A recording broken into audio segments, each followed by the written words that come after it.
20వ అధ్యాయము, కీర్తన గ్రంథము 20వ అధ్యాయము. దేవుని బిడ్డలారా,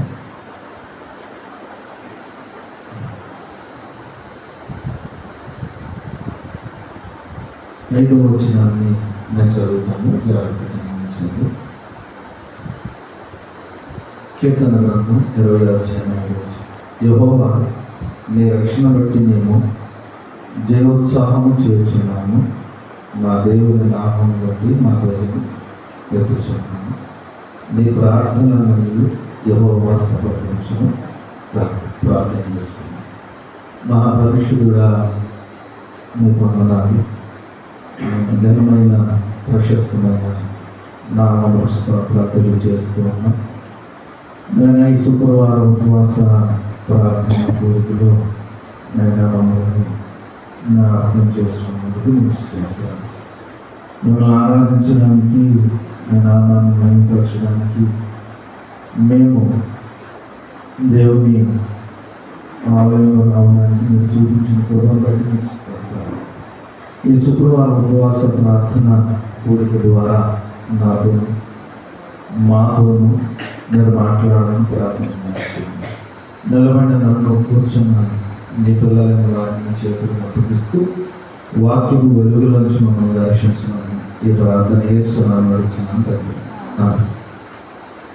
క్రీస్తునందు దేవుని బిడ్డలారా, కీర్తన గ్రంథం 20వ అధ్యాయము ఆ యొక్క 9 వచనాలు కూడా మనం గమనించినప్పుడు ఈ ప్రతి వచనంలో అవకాశం ఉన్నప్పుడు ప్రతి వచనంలో కూడా ప్రార్థన గురించి, ప్రార్థన దేవుడు ఏ విధంగా సహాయం చేస్తాడు, ఎలాంటి పరిస్థితుల్లో దేవుడు మనకి జవాబిస్తాడు, ఏ విధంగా దేవుని సహాయం మనకు అందిద్ది అనే విషయాలు ఈ 20వ సంకీర్తనలో మనం చూడగలుగుతున్నాం. దేవుడి ఈ 5వ వచనంలో రాయబడిన మాటను మనం గమనించిన విధానాన్ని బట్టి, యెహోవా, నీ రక్షణ బట్టి మేము జయోత్సాహము చేయుచున్నాము.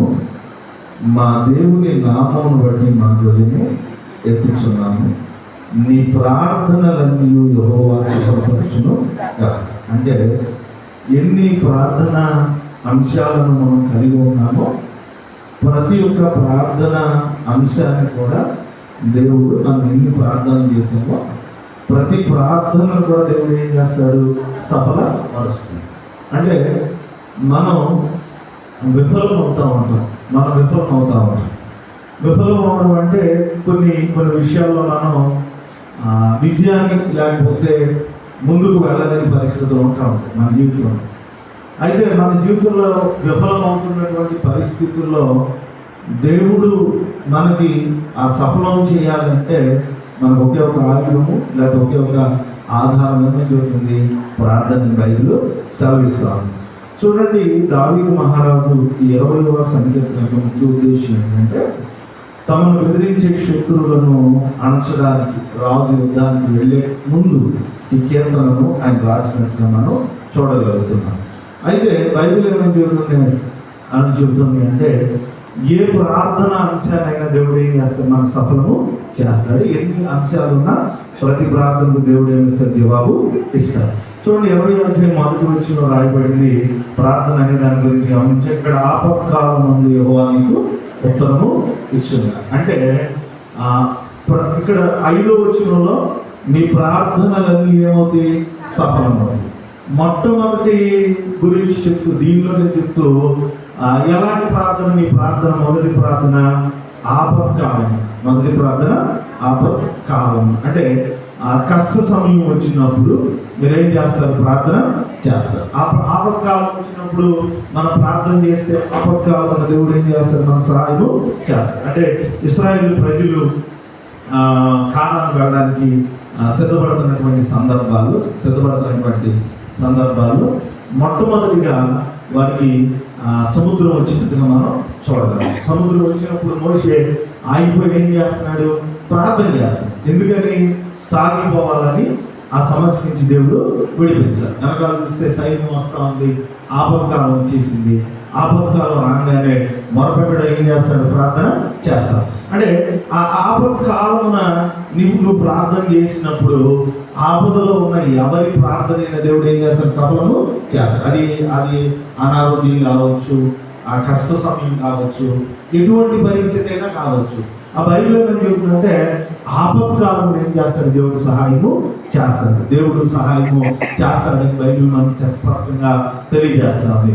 చూస్తే దానియేలు కూడా ఆ సింహాల భూమిలో ఏం చేశాడు? ప్రార్థన చేశాడు. ఎందుకంటే ఆపత్కాలంలో ఉన్నాడు, ఆపత కాలంలో ఉన్నాడు. చూడండి, ఆపత్కాలం అందు యెహోవా నీకు ఉత్తరమిచ్చును గాక, ఆపత్కాలమున యాకోబు దేవుని నామము నిన్ను ఉద్ధరించును గాక. అందుకే మీరు యేసుక్రీస్తు వారు చెప్తాడు, నా నామమున ఎవరైనా ఏం చేయాలి? తండ్రిని అడగాలి. అంటే ప్రార్థన చేసే ప్రతి ఒక్కరూ కూడా దేవుని నామంలో అడగాలి. చూడండి, అందుకే కీర్తనలో ముందుగానే చెప్తున్నాడు, ఏ నామంలో ఆపత్కాలంలో నువ్వు అడుగుతావో ఆ నామం నిన్ను ఏం చేస్తుంది?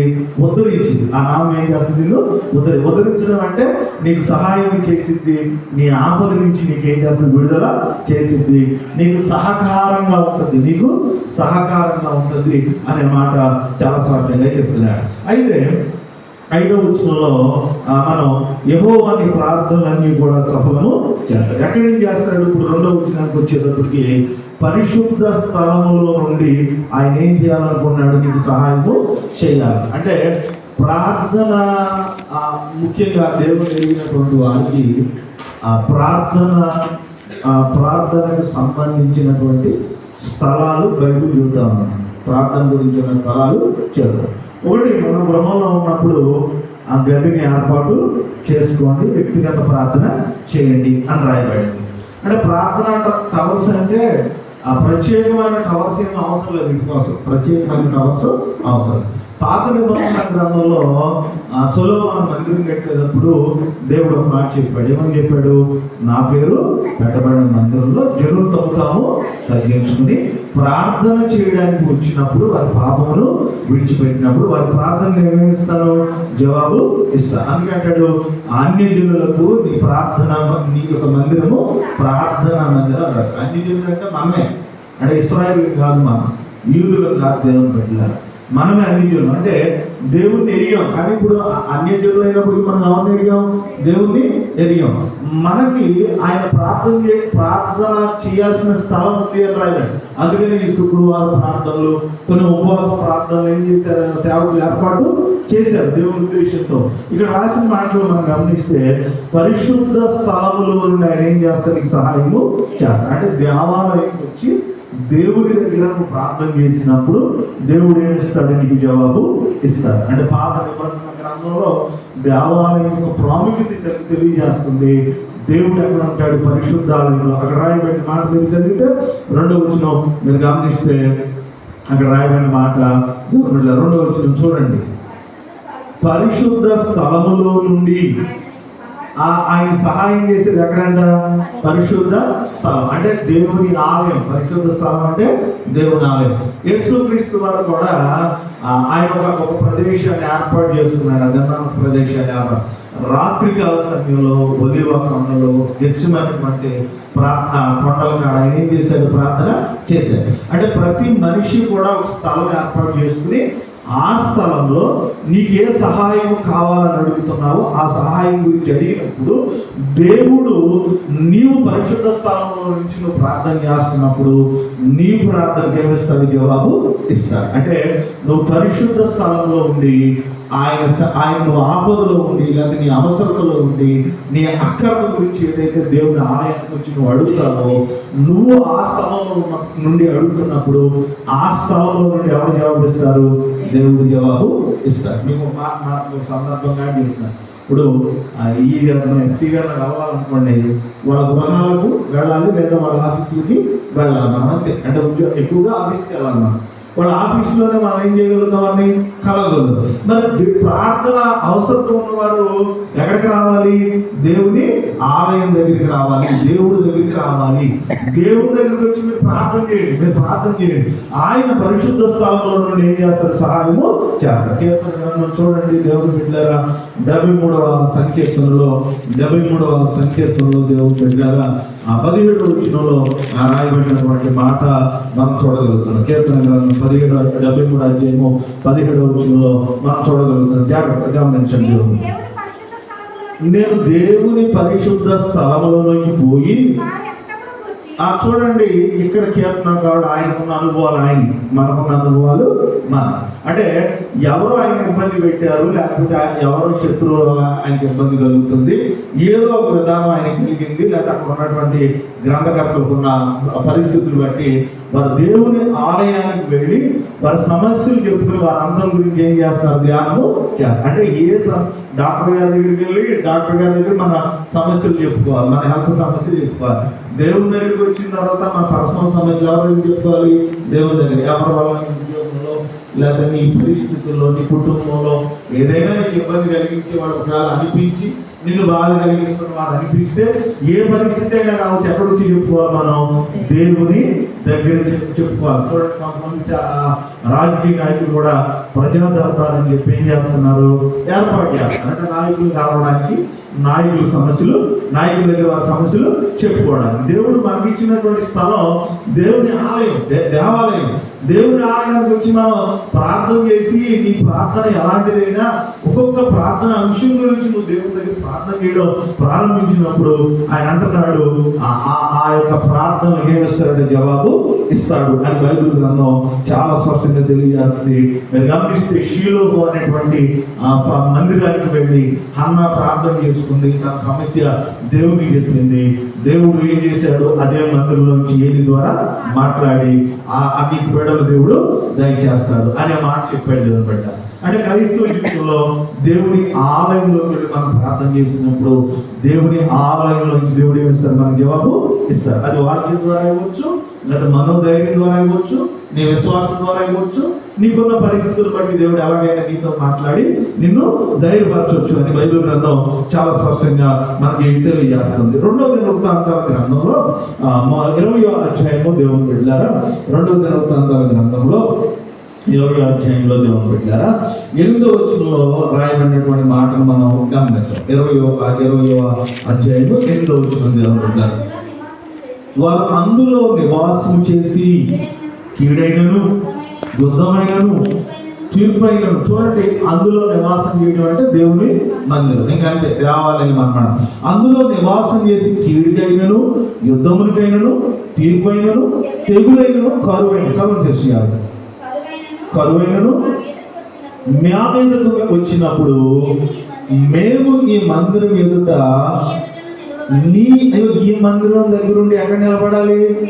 దేవుని దగ్గర నిలబడాలి. కొంతమంది దేవుడు మందిరానికి వస్తారు కానీ మందిరంలో ఎవరి దగ్గర నిలబడరు? మళ్ళా దేవుడి దగ్గర నిలబడరు. అందుకే అంటాడు, క్రీస్తు సంఘమునికి ఎవరు తెలుసు? దేవుడు నిన్ను అందుకంటాడు, కొండల తట్టున నేను కనలేచున్నా. నువ్వు ఇక్కడికి వచ్చిన తర్వాత మళ్ళా ఎవరి దగ్గర నిలబడాలి? నువ్వు దేవుని దగ్గర నిలబడ. ఆయన ఆకాశము నుండి నరులను ఏం చేస్తున్నాడు? ఆయన పరిశీలన చేస్తున్నాడు. నువ్వు ఏ పరిస్థితిలో వచ్చావో పరిశీలన చేస్తున్నాడు. అక్కడ చాలా చక్కగా చెప్పాడు. చూడండి, కీడైనను యుద్ధమైనను తీర్పైనను తెగులైనను కరువైనను మా మీదకి వచ్చినప్పుడు ఈ మందిరం ఎదుట నీ ఎదుట నిలబడి మా శ్రమంలో మీకు ఏం చేస్తున్నాం? మేము మాట్లాడాం. దేవాలయానికి వచ్చిన తర్వాత చూడండి, పరిస్థితులు కరువులు కనపడుతుంది. అంటే గమనించండి, వర్షాల వల్ల చాలా పంట నష్టము జరిగింది. చాలా చోట్ల వరదలు వచ్చి, కొన్ని చోట్ల వైరల్ ఫీవర్లు, భయంకరమైనటువంటి వ్యాధులు, రకరకాల పరిస్థితులు వచ్చి ఉన్నాయి.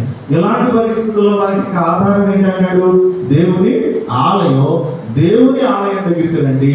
దేవుని ఆలయం దగ్గరికి వచ్చి మీ ప్రార్థనల గురించి మీరు మొరపెట్టండి.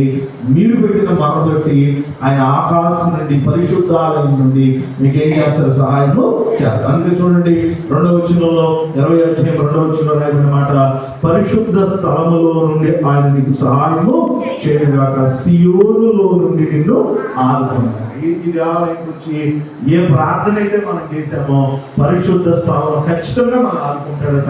మన సమస్యల్లో నువ్వు మొరపెట్టినప్పుడు మనల్ని బలపరుస్తాడట. మన ప్రార్థనకు దేవుడు ఏమిస్తాడు? జవాబు ఇస్తాడు అని బైబిల్ గ్రంథం చాలా స్పష్టంగా మనకి తెలియజేస్తా ఉంది. దేవుని బిడ్డ చూడండి, ఇక్కడ మరొక మాట మనం గమనిస్తే 3వ వచనానికి వచ్చేటప్పటికి 20వ అధ్యాయంలో ఈ ప్రార్థన చేసేవాళ్ళు మళ్ళా 20వ అధ్యాయం 3వ వచనంలో ఆయన నీ నైవేద్యములన్నిటిని జ్ఞాపకము చేసుకున్న కాక నీ దహన బలులను అంగీకరి. అంటే దేవాలయంకి వచ్చిన తర్వాత అదే కీర్తనకారుడు మళ్ళా చెప్పాడు. ఏమని చెప్పాడు? బలులు అర్పించుట కంటే మాట వెంట శ్రేష్టము అన్నాడు. తర్వాత ఇంకొక మాట ఏమన్నాడు? విరిగి నలిగిన బలే నీకు ఇష్టమైన బలి. అంటే దేవాలయం వచ్చిన తర్వాత ప్రార్థన చేయడానికి బయట దేవుని వారు ఎరిగి ఉన్నారంటే వారు బలు అర్పిస్తారు. మనం బలు అర్పించాం కదా. ఈ బలు గురించి కూడా బైబిల్ ఇంకొక మాట చూద్దాం. బైబిల్ ప్రకారంగా కీర్తన గ్రంథం 5వ అధ్యాయం దేవుని కీర్తన గ్రంథం తీయడానికి ప్రయత్నించింది.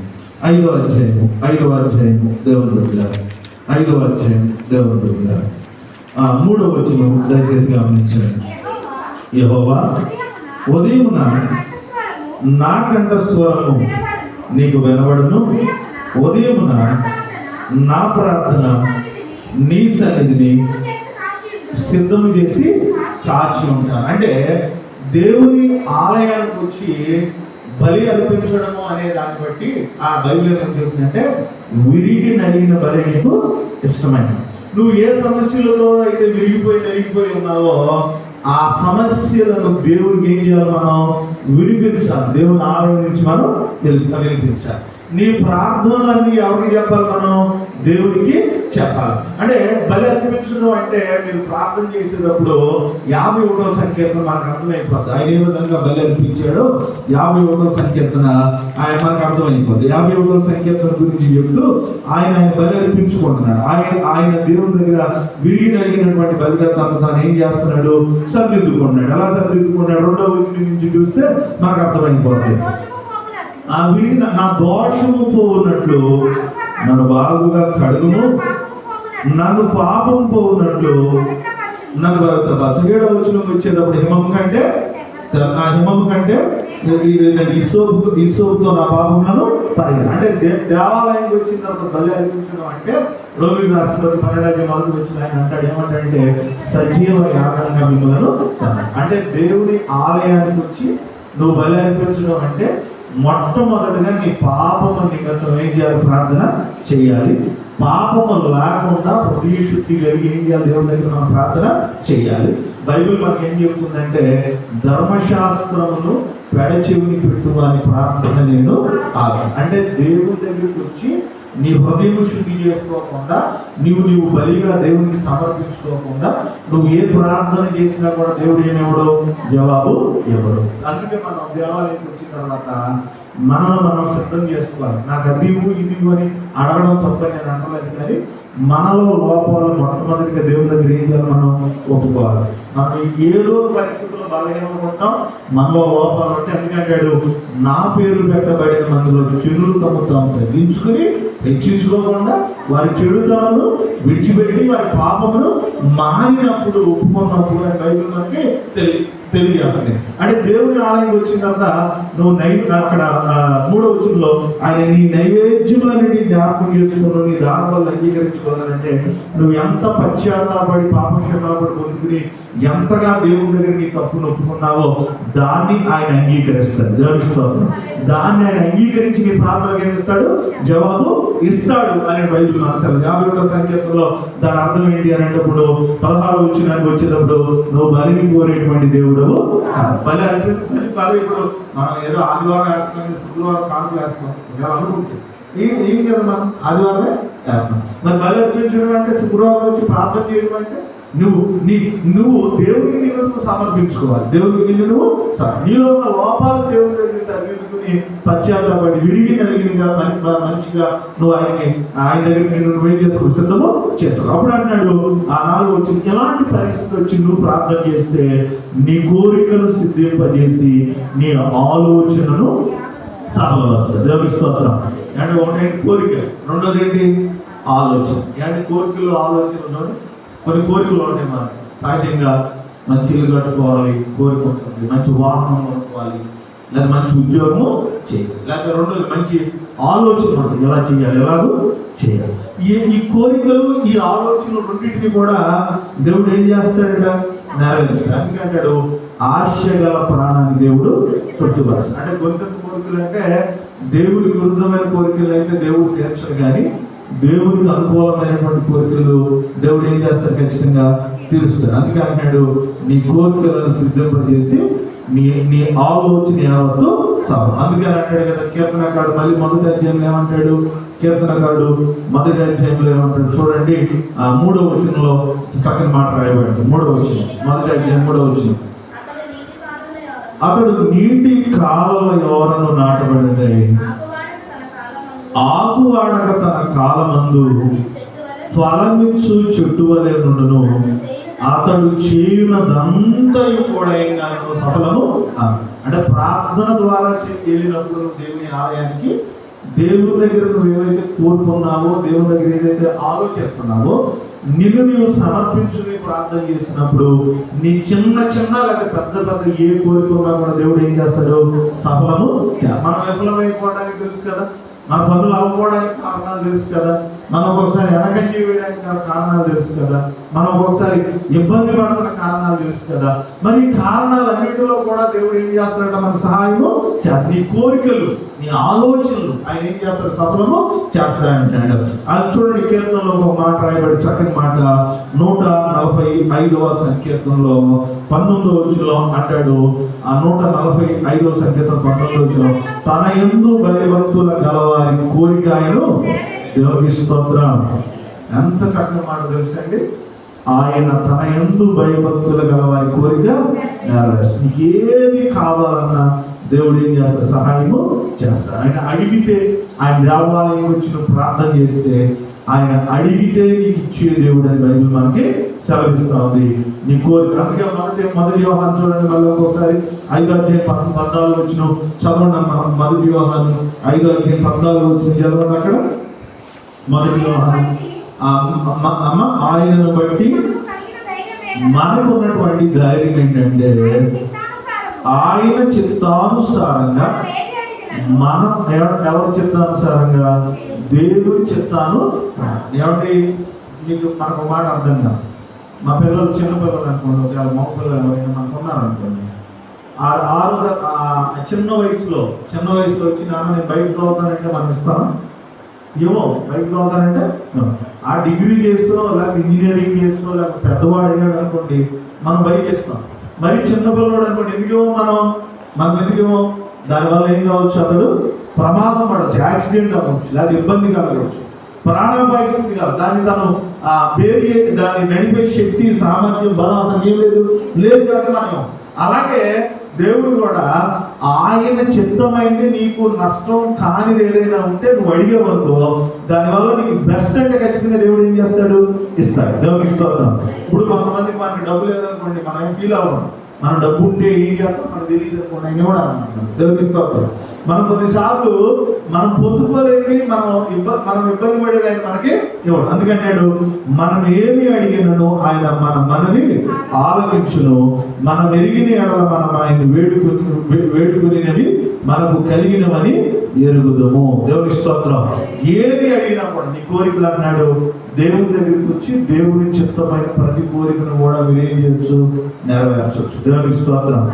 ప్రతి కోరికను కూడా దేవుడు ఏం చేస్తాడు, మనకి నెరవేరుస్తాడని దేవునికి వాక్యం సెలవిస్తూ ఉంది. ఖచ్చితంగా మన కోరికలు దేవుడిని దృష్టిలో అడిగితే దేవుని ఆలయం నుంచి మనకి ఏం చేస్తాడు, సహాయము చేస్తాడు. 5వ వచనానికి వచ్చేద్దాం. దేవుని 5వ వచనానికి మనం వచ్చేద్దాం. 5వ వచనానికి వచ్చేటప్పటికి యెహోవా మేము నీ రక్షణను బట్టి ఏం చేస్తున్నాం అంటే మీరు చూడండి, దాని అర్థం ఏంటంటే మనిషి ఎందుకు ఆనందిస్తాడు చెప్పండి. దేవుడు ఆల్రెడీ కార్యాలు చేశాడు కాబట్టి. దేవునికి స్తోత్రం. పైనుంచి ప్రార్థన చేసుకుంటూ వస్తున్నాడు. చేసుకుంటూ పడితే నువ్వు కనుక మాకు మేలు చేస్తే అయ్యా నువ్వు చేసిన దాన్ని బట్టి మేమేం చేస్తాం? జయ ఉత్సాహం చేస్తాం. అంటే మనకి ఏదన్నా అడిగింది జరిగింది అనుకోండి, మనం ఏం చేస్తాం? సంతోషిస్తాం. ఇక్కడ మనం కొన్నిసార్లు క్రికెట్ ఆడేటప్పుడే పిల్లలు ఎవరన్నా 6 ఎవరన్నా కొట్టారు అనుకోండి, ఏం చేస్తారు? కింద నుండి మనం ఏం చేస్తాం? అరుస్తాం, అలా చప్పట్లు కొడతాం, కీలలు వేస్తాం. అలాగే దేవుడు నువ్వు అడిగింది చేసినప్పుడు మనలో ఏం కలిగింది? మనకి దుఃఖము పోయి మనలో ఏం కలిగింది? సంతోషము కలిగింది. దేవుడు చేసిన కార్యాలను బట్టి దేవుడిని ఏం చేస్తామంటే మన మహిమ పరుస్తాము. మా ధ్వజము ఎత్తుచున్నాము, నీ ప్రార్థనలన్నీ యెహోవా సఫలపరచును గాక. దేవుని ఆలయానికి వచ్చిన తర్వాత అది ఏ ప్రార్థన అంటే మనుషులకు చెప్పడానికి, డాక్టర్స్ చెప్పడానికి, అవగాహన చెప్పడానికి ఏదైనా ఇబ్బంది ఉందని దేవుని దగ్గర నీది చిన్నదా పెద్దదా అది ఏదైనా రావచ్చు. అది ఎవరో చెప్పాలి? మనం నీ ప్రార్థనలన్నీ అన్నాడు. దేవునికి స్తోత్రం. నువ్వు చెప్పిన ప్రార్థన ప్రతిదీ చెప్తావు, అది దేవుని చిత్తమైతే దేవుడు ఏం చేస్తా? సహాయము చేస్తాడు. చెప్పాల్సిన బాధ్యత మనది. దేవునికి స్తోత్రం. చిన్నదే, అందుకే మీరు గమనించండి, చిన్న పావునైనా ఎలా కొట్టాలంటారు అంటే చాలాసార్లు మనం ప్రార్థన చేయక ఇది మనమే చేసుకుంటాంలే, ఇది ఏముందో అని మనం ఆలోచించి మనం సాల్వ్ చేసుకుంటాంలే అని మనం నెగ్లెక్ట్ చేయడం వల్ల కొన్నిసార్లు మన సమస్యలు ఏం కావు? పరిష్కారం కావు. నీ సమస్య దేవుడికి చిన్నదైనా పెద్దదైనా అది పెద్దది అవ్వకుండా ఏం చేయాలి? నువ్వు చెప్పాలి. అందుకంటే శోధనలో పడిపోకముందే మీరు ప్రార్థన చేయండి. అంటే చిన్న సమస్య పెద్దదైపోకముందే నువ్వేం చేయాలి? ప్రార్థన చేయాలి అని బైబిల్ మనకి సెలవిస్తుంది. దేవుడు పెట్టారా? అక్కడ మనం 5వ వచనంలో గమనిస్తే నీ ప్రార్థనలన్నీ ఆయన ఏం చేయాలి? సఫలము చేయును గాక అనేటువంటి మాట మనం చూడగలుగుతున్నాం. దాని ఇంకొక మాట మనం చూస్తే పరిశుద్ధ గ్రంథంలో నుంచి మనం చూద్దాం. దయచేసి బైబిల్ గ్రంథాన్ని తీయడానికి ప్రయత్నించేయండి. దేవుని బిడ్డలారా, బైబిల్ గ్రంథాన్ని తీయడానికి ప్రయత్నించేద్దాం.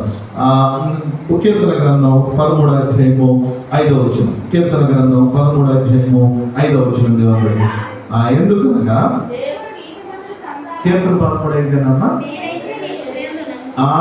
దేవాలయానికి వచ్చిన తర్వాత నేనైతే నీ కృపయందు దేవుని దగ్గరికి వచ్చి ప్రార్థన చేసిన ప్రతి ప్రార్థన మీద మనకేం కలిగి ప్రార్థన చేయాలి? నమ్మకత్వం కలిగి ప్రార్థన చేయాలి. అందుకంటే నమ్ముట నీ వల్ల అయితే సమస్తము సాధ్యం. అంటే దేవుని ఆలయానికి వచ్చి నమ్మని వారు కొంతమంది ఉంటారు, నమ్మిన వారిలో ఈ కార్యాలు జరుగుతాయని బైబిల్ సెలవించింది. దేవుని స్తోత్రం. నమ్మిన వారికి చూడగలుగుతారంటే నమ్మిన వారికి చూడదు. నమ్ముట నీ వల్ల అయితే ఏం చేయాలి? నమ్ముట నేను. అందుకంటే నేనైతే నీ కృపయందు నమ్మిక ఇచ్చి ఉన్నాను అనే మాట చెప్తున్నాడు. ప్రార్థనలో నువ్వు చేసిన ప్రతిదానికి సఫలం కావాలంటే నీవేం కలిగి ఉండాలి? నమ్మకం కలిగి. నమ్మితేనే దేవుడు ఏం చేస్తాడు? కార్యము చేస్తాడు. నమ్మాలి అని బైబిల్ మనకు చాలా స్పష్టంగా తెలియజేస్తాను. చూడండి, ఇక్కడ 6వ వచనానికి వచ్చేటప్పటికి ఇంకొక మాట చూద్దాం. 6వ వచనంలో మనం ఇంకొక మాట చూద్దాం. చూడండి అమ్మ, 6వ వచనం. యెహోవా తన అభిషేక్తుని రక్షించునని నాకు ఇప్పుడు తెలియను, రక్షణార్థమైన తన దక్షిణ హస్తబలము చూపును, తన పరిశుద్ధ ఆకాశము నుండి అతనికి ఉత్తరము ఇచ్చును. అంటే మొదటి నుంచి మనం గమనిస్తున్నాం, పరిశుద్ధ స్థలంలో నుండి పరిశుద్ధ ఆకాశం నుండి దేవుడు ఏం చేస్తున్నాడు? సహాయము చేస్తాడు. ఇప్పుడు 7వ వచనానికి వచ్చేద్దాం. మనం 7వ వచనానికి వచ్చేద్దాం. చూడండి, కొందరు రథములు బట్టి కొందరు గుర్రములు బట్టి ఏం పడుతున్నారు అంటే కొన్నిసార్లు మనం ప్రార్థనకు వచ్చిన తర్వాత వారి జీవితంలో కలిగి మన జీవితంలో లేవని వారు అతిశయిస్తున్నారని మనం ఏం చేయకూడదు? కంగారు. ఏమంటే క్రైస్తవులు వాళ్ళకు ఉన్నాయి, వీళ్ళకి మన కంగారు పడాల్సింది ఏంటో తెలుసా? దేవుడు లేకపోతే కంగారు పడాలి. దేవునికి స్తోత్రం. అన్నీ ఉన్నాకంటే మనకి ఏమీ లేకపోయినా ఒకే ఒక ఆపడాలి. మా తండ్రి ఏముండాలి? యేసు నామం ఉంటే చాలు. వెండి బంగారాలు మా దగ్గర లేకపోయినా ఆయన నామం మాకుంది. దేవునికి స్తోత్రం. దేవుడు ఉంటే ఆయన అంటాడు, నీ ఉండగా మాకు ఈ లోపల ఏది అక్కర్లేదు. అంటే దేవుడిని కలిగి ఉంటే దేవుడు నీకు అన్నీ కూడా ఇస్తాడు. దేవునికి స్తోత్రం. అందుకే కీర్తనకారుడు అంటే యెహోవా నా కాపరి, నాకు లేదు. అంటే ఆయన నాకు కాపరిగా ఉన్నాడు కాబట్టి నాకు ఎలాంటి ఇబ్బంది లేదు. కొందరు గుర్రములు బట్టి వారికి ఉన్న రథములు బట్టి అతిశయపడవచ్చు. వాళ్ళు అతిశయపడినా సరే మీరు గమనించండి, మనం వాళ్ళు అతిశయపడాలి కురిగిపోతారని మనం అనకూడదు, మనం వారి గురించి. కానీ బైబిల్ వారి గురించి ఏమన్నా పాడవచ్చు, కానీ నీకు లేకపోయినా నేను చక్కగా నేనేం చేస్తాను, నిలబెడతాను. ఎందుకు నిలబెడతాను? నువ్వు ప్రార్థన చేసావు కాబట్టి, పరిశుద్ధాలయంకి వచ్చావు కాబట్టి, నువ్వు నమ్మావు కాబట్టి నీ ప్రార్థనలన్నీ ఏం చేస్తాను, సహాయము. కాబట్టి అన్నాడు, నేనైతే మన దేవుడైన యెహోవా నామమును బట్టి ఏం చేయాలట, మనకు ఉండాల్సిన గర్వం, అంటే గర్వం అంటే తప్పు కదా, అతిశయం. లేకపోతే మనకున్న బలం ఏంటో, స్ట్రెంత్ ఏంటో తెలుసా? మనకున్న స్ట్రెంత్ ఏంటో తెలుసా? నాకు ఏమీ లేకపోయినా ఎవరున్నారు, నాకు దేవుడు అన్నాడు. దేవుడికి స్తోత్రం. క్రైస్తవ జీవితంలో ఆ నిరీక్షణ మనలో ఉండాలి, ఆ నమ్మకత్వం మనలో ఉండాలి. వాళ్ళు పడిపోయారు, కానీ నువ్వు ఇప్పుడు ఆపత్కాలం వస్తే నువ్వేమైపోవు, పడిపోవు. ఎందుకు పడిపోవు? వారు పడవచ్చేమో, నేను పడనేమో. ఎందుకంటే నువ్వు ప్రార్థన చేసావు కాబట్టి, ఆపత్కాలంలో నువ్వు సహాయం అడిగావు కాబట్టి నేనేం చేస్తాను, సహాయం చేస్తాను. ఎందుకు చూడండి, వారు కృంగి నేల మీద పడి ఉన్నారు, మనం లేచి చూడండి, వారికి వచ్చిన అనారోగ్యాలే, వారికి వచ్చిన సమస్యలే, వారికి వచ్చిన ఇబ్బందులే మనకి వచ్చినాయి. కానీ వారు పడిపోయారట, నువ్వేమైపోయావు, లేపబడి ఉన్నావు. దేవునికి స్తోత్రం. వారికి అప్పులు ఉన్నాయి, మనకే అప్పులు ఉన్నాయి. వారికి అనారోగ్యాలు ఉన్నాయి, మనకి అనారోగ్యం. వారికి సమస్యలు ఉన్నాయి, మనకి సమస్యలు ఉన్నాయి. వారు పడిపోతారు. ఎవరు పడిపోతారంటే దేవుని ఎరగని వారు పడిపోతారు. దేవునికి స్తోత్రం. ఎవరు పడతారు? దేవుని ఎరగని. మీకు ఒక మాట చెప్పాను కదా, ఒక క్రైస్తవ కుటుంబం కూడా విజయవాడ వరదలు వచ్చినటువంటి సందర్భాల్లో ఏడ్చి కన్నీళ్లు పెట్టుకుని, అంటే ఏడవడం అంటే దేవుడి దగ్గర ఏడ్చారేమో, కానీ మా బ్రతికైపోయింది, మరలా మేము ఎంత కష్టపడాలి అనే మాటలు ఎక్కడ కూడా దేవుడు తెలియని వారు మాట్లాడాలి. కానీ అన్య జనాంగం అయితే మా జీవితం అంతా నాశనం అయిపోయిందని ఏడుస్తున్నారు. వారికి మనకి తేడా ఏంటంటే దేవుని మనం కలిగి ఉన్నాం, వారు దేవుని కలిగి లేరు. దేవునికి స్తోత్రం. వారికి వచ్చిన సమస్యలే మనకు వచ్చినాయి, కానీ వారు లేచి నిలబడలేదు. మనం ఏమయ్యాం? కొంతమంది మనసాన్ని బయట తెలుసా, కొంతమంది లేగలేరు, ఆ పరిస్థితి నుంచి బయటికి రాదు. ఓసారి మనకు నష్టం వచ్చినా తిరిగి మళ్ళా మనం నడిచేయగలుగుతాం. కారణం ఏంటంటే వారికి నీకు ఉన్న వ్యత్యాసం. దేవునికి స్తోత్రం. ఏమన్నాడు? నేను తల్లి గర్భం నుంచి దిగామలు వచ్చి తీసుకెళ్ళేది ఏమన్నా మనసు మీద ఆలోచించి, నేను సంపాదించాల, నేను కట్టలా, నేను ఇది చేయలే, నేను అది చేయలేదు, ఆలోచన వాళ్ళు సంపాదించగలరు. అందుకే అన్నాడు, వారు పడి ఉన్నారు, మనమైతే లేచి నిలబడ్డాం అన్నాడు. నిలబడి దేవుని దగ్గర ఏం చేయాలి, మనం ప్రార్థన చేయాలి. లాస్ట్ వచ్చింది 9వ వచనం అన్నాడు, యెహోవా రక్షించుము. మేము మొరపెట్టినప్పుడు మన రాజు ప్రభువైన యేసుక్రీస్తు వారు ద్వారా మనం ప్రార్థన చేస్తే తండ్రి అయిన దేవుడు మన ప్రార్థనలు, మన కోరికలు, మన అవసరతలు, మన సమస్యలు, మన కృంగుదలలో దేవుడు ఏం చేస్తాడంటే మనని లేవలేదు. అందుకంటాడు, ఆయన మీ ప్రార్థనలన్నీ సఫలపరచును. కుంగిపోయారా, పడిపోయారా, జ్వరం వచ్చిందా, సమస్య వచ్చిందా, అనారోగ్యం వచ్చిందా, ఆర్థిక సమస్య వచ్చిందా, ఏ సమస్యతో మీ కుటుంబం బాధపడతారో ఆ ప్రార్థనలన్నీ పరిశుద్ధ స్థలంలో మీరు ప్రార్థన చేసినప్పుడు, పరిశుద్ధ ఆలయంలో నుంచి, పరిశుద్ధ ఆకాశం నుంచి దేవుడు ఏం చేస్తే సహాయము. ఇప్పుడు నేను ఉద్ధరిస్తాడు, నేను ఆదరిస్తాడు, నేను బలపరుస్తాను. బైబిల్ శ్రమిస్తుంది. ఈ కొద్ది మాట దేవుడు మన నిన్ను ఫలించి ఆశీర్వదించుగా. కానీ తల వంచుకుందాం, ప్రార్థన చేసుకుందాం. ప్రార్థన అంశాలు ఎవరైనా ఉంటే చెప్పండి, నేను ఈలోపు ప్రార్థనలో ముందుకు వెళ్తాను. పిల్లలు